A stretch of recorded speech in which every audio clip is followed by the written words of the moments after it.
درود پاک پڑھیں اللہم صلی علی سیدنا و مولانا محمد وعلی آل سیدنا و مولانا محمد اللہ وسلم صلاۃ و سلام علیک یا رسول اللہ صلی اللہ تعالی علیہ وسلم۔ سورہ یونس کی چند آیات ہیں، ان کا ترجمہ و تفسیر ہے۔ بسم اللہ الرحمن الرحیم۔ فذالکم اللہ ربکم الحق فماذا بعد الحق الا الضلال فانا تصرفون۔ رب ارشاد فرماتا ہے کہ تو یہ اللہ ہے تمہارا سچا رب، پھر حق کے بعد کیا ہے مگر گمراہی، پھر کیا کہاں پھرتے ہو۔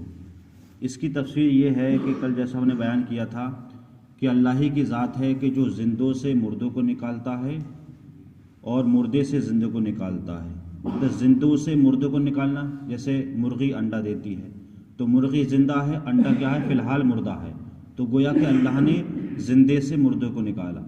پھر اللہ تعالیٰ مردے سے زندوں کو نکالتا ہے، انڈا مردہ ہوتا ہے لیکن اللہ تعالیٰ پھر اسی انڈے کے اندر بچہ پیدا فرماتا ہے، وہ زندہ ہوتا ہے۔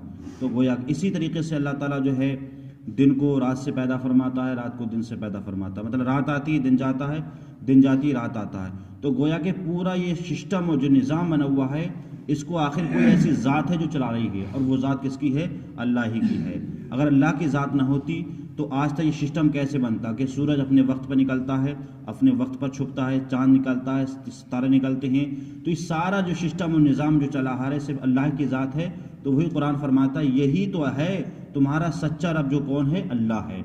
پھر حق کے بعد پھر حق کے بعد کہاں جاؤ گے؟ جب اللہ ہی کی ذات ہے، سچی ہے، تو پھر تم کہاں جاؤ گے؟ اگر تم کہیں جاؤ گے اللہ کے بعد تو پھر کیا وہ گمراہیت کا راستہ ہے، اور پھر وہ کیا ہے؟ دلال کا راستہ ہے، وہیں جا سکتے ہو۔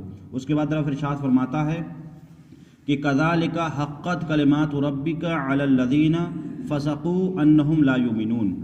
یوں ہی ثابت ہو چکی ہے تیرے رب کی بات فاسقوں پر تو وہ ایمان نہیں لائیں گے۔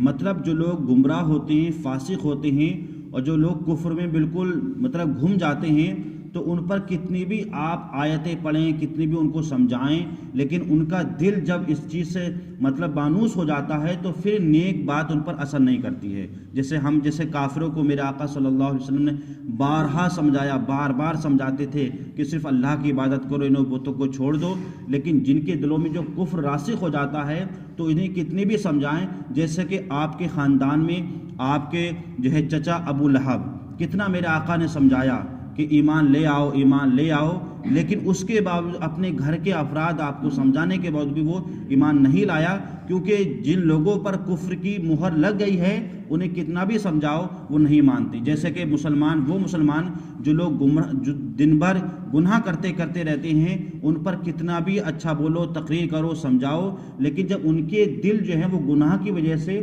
جب میلے ہو گئے ہیں تو جب تک وہ اپنے گناہ سے توبہ نہیں کریں گے ان پر نیک بات اثر نہیں کرتی ہے۔ اس لیے ہمیں وقتاً فوقتاً جو ہے اپنے گناہوں سے توبہ کرنا چاہیے، تاکہ گناہوں کی وجہ سے ہمارے دلوں پر جو میل آ گیا ہے وہ کیا ہو جائے؟ ختم ہو جائے۔ تو قرآن فرماتا ہے کہ وہ لوگ ایمان نہیں لائیں گے۔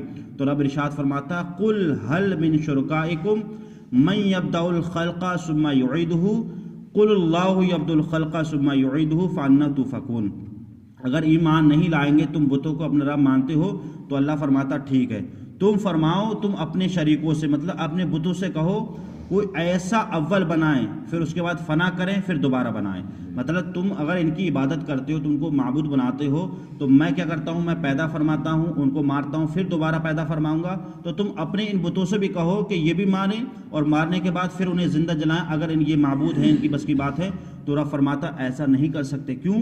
قل اللہ یبدأ، صرف اللہ ہی کی ذات ہے جو پیدا فرماتا ہے، پھر مارتا ہے، اور پھر دوبارہ ان کو اٹھائے گا۔ فَأَنَّىٰ تُؤْفَكُونَ، تو کہاں اوندھے جاتے ہو؟ اس کے بعد رب فرماتا ہے قُلْ هَلْ مِن شُرَكَائِكُم مَّن يَهْدِي إِلَى الْحَقِّ قُلِ اللَّهُ يَهْدِي لِلْحَقِّ۔ تم فرماؤ تمہارے شریکوں میں کوئی ایسا ہے کہ جو حق کی راہ دکھاتا ہے؟ شریکوں سے مراد یہ کہ جو اللہ کے ساتھ دوسرے کو شریک ٹھہراتے ہیں۔ کیا تم میں سے کوئی ایسا شخص ہے کہ جو دوسرے کو سیدھی راہ دکھائے؟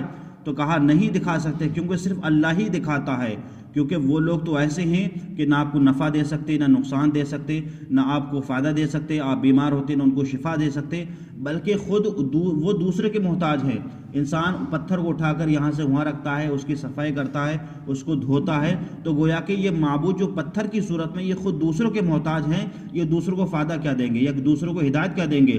افمن یہدی الحق کی، تو جو حق کی راہ دکھاتا ہے اس کے حکم پر چلنا چاہیے، احق ان یتبع امن لا یہدی، اور جو خود نہ راہ پا پائے تو وہ دوسروں کو کیا راہ دکھا گیا؟ مطلب جو انسان خود اپنے آپ کو محفوظ نہ کر سکے وہ دوسروں کی حفاظت کیا کرے گا؟ تو قرآن فرماتا ہے صرف الا ان یہدی، صرف رب ہی ہے جو ہدایت دیتا ہے۔